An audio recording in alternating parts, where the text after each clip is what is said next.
রাত পোহালেই মাহে রমজান।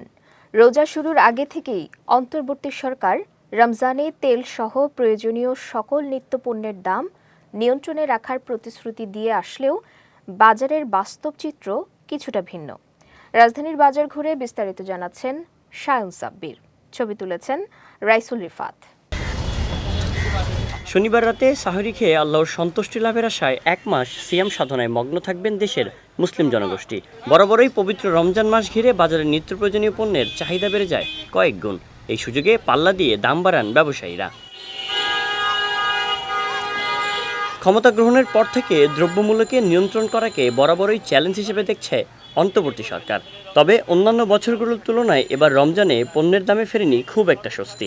এরই মধ্যে গতকাল সাভারের এক অনুষ্ঠানে তেলসহ রমজানের প্রয়োজনীয় সকল নিত্যপণ্যের দাম নিয়ে চলমান সমস্যা আগামী 7 দিনের মধ্যে সমাধান করার আশ্বাস দিয়েছেন অন্তর্বর্তীকালীন সরকারের বাণিজ্য উপদেষ্টা শেখ বশির উদ্দিন।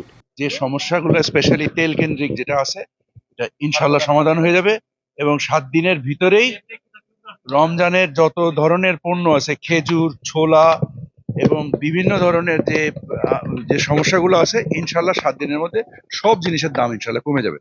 তবে প্রথম রোজার আগেই রাজধানীর বাজারে দেখা মিলেছে ভিন্ন চিত্রের। লেবুর হালি ছুঁয়েছে শতকের কোটা। এছাড়া শসা ও বেগুনে জ্বলছে রীতিমতো আগুন।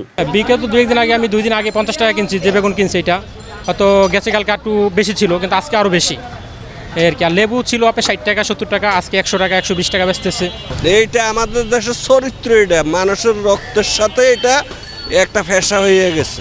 মানে একটা উসুল্লা দইরা মানে একটা বাজারে অস্থিরতা করা। তবে সয়াবিন তেলের ঘাটতি না কমলেও কিছুটা সহনশীল পর্যায়ে রয়েছে বেশ কিছু পণ্যের দাম। সবজির দাম অত বাড়ে না, কিন্তু শসা লেবু সবচেয়ে দাম বেশি বাড়ছে। শসা আগে ছিল 50 টাকা 60 টাকা কেজি, এখন 100 টাকা 90 টাকা কেজি। তবে 1-2 দিন যাইবে কোনো ব্যাপার না, সমস্ত মালের দাম নিয়ন্ত্রণে আছে, সমস্ত মাল।